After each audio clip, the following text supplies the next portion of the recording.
দর্শক, আজকে এলাম একটি গহীন জঙ্গলে এবং আপনাদেরকে দেখাবো যে কিভাবে মৌমাছির বাসা কাটা হয়। কি সাংঘাতিক ব্যাপার! আর জঙ্গলটা এমন একটা জঙ্গল, আমার কাছে খুব ভয়াবহ মনে হচ্ছে। দেখুন, চারদিকটা একেবারে শুনশান অবস্থা, নীরব। আর ওই দূরে মৌমাছির বাসা। আর এবার আমি একটু প্রস্তুতি নিচ্ছি যে মৌমাছির বাসা জাকির ভাই কাটবে। আর জাকির ভাই আমাকে একটু হেল্প করছে পোশাক পরানোর জন্য।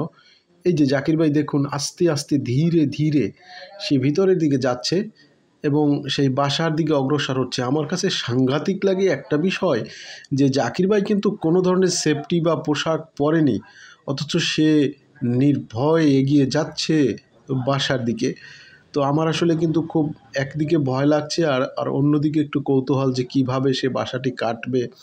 আবার ভয় লাগছে এই কারণে যে এই মৌমাছি, এতগুলো মৌমাছি যদি একবারে ছোটে এবং আমাকে যদি ধরে তো কি অবস্থা হবে। যদিও আমার গায়ে কিছু সেফটি ছিল। ওই যে বন্ধুগণ দেখুন, যে বাসা দেখা যাচ্ছে দর্শক, এত বড় বাসা। তো জাকির ভাই কাটবে, আমরা দেখব এবং আপনারাও দেখুন, আপনাদেরকে দেখাচ্ছি এবং আপনাদেরকে এই ধরনের একটা মজা দেওয়ার জন্যই আমি আমার এই আজকের ভিডিওটি তৈরি করেছি, অনেক রিস্ক নিয়ে। তো বন্ধুগণ, চলুন আমরা একটু সামনে আগাই আস্তে আস্তে। আমার কিন্তু ভয় লাগছে, আপনারা এখানে থাকলে আপনাদেরও ভয় লাগতো। তো দেখুন, তো চলুন দেখি কি কি হয় এখানে, আজকে কি ঘটে। এই যে জাকির ভাই কিন্তু তার কাঙ্ক্ষিত জায়গাতে চলে আসছে। আর সে দেখুন, ওহ চমৎকার, আশ্চর্য ব্যাপার! তার গায়ে শুধু একমাত্র একটি টি শার্ট পরা, তাও আবার পাতলা, এবং কোনো ধরনের সেফটি নেই দেখুন। আর তার পাশেই কিন্তু একেবারে কাছে সেই বাসাটি। তার একেবারে আমার মনে হচ্ছে একেবারে সে ভয়ই পাচ্ছে না এবং সেই বাসাটি এখন কাটবে।